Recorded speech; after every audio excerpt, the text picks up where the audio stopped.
go through a plank. So, a few different ways that we can do this depending on how strong your core is. So, no matter whether you're doing it on your knees or your toes, I always recommend you start lay flat down, because so many girls will say, I cannot get stronger when it comes to a plank. I just cannot do it on my toes. Every time I try, I just come straight down.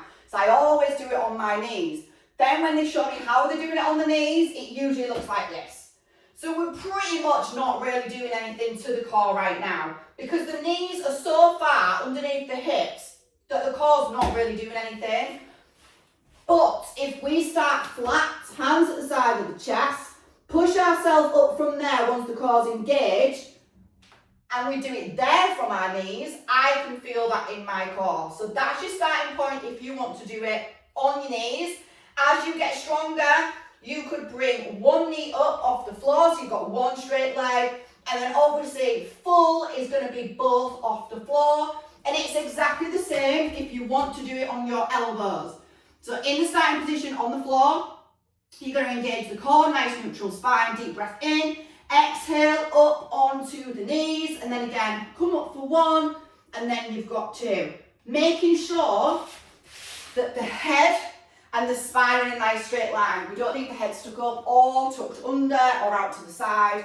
Try and think neutral. And as well, a lot of girls with the planks, as they get tired, or if there is a weakness there in the core, the bum is usually quite high up in the air or too low, and then there's an arch in the back. So just making sure we've got those strong lines. Also making sure the core's engaged. And do not hold your breath.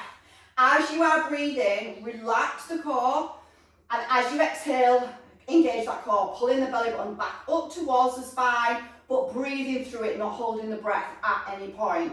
I would recommend that everybody starts on their toes, and as they struggle, they then go down to one knee and then the other, rather than always starting on the knees, because then girls really struggle to see the progress. Whereas if you start on your toes, even if it is for 1 second, you will find that you'll be able to stay on your toes for longer and longer as you get stronger.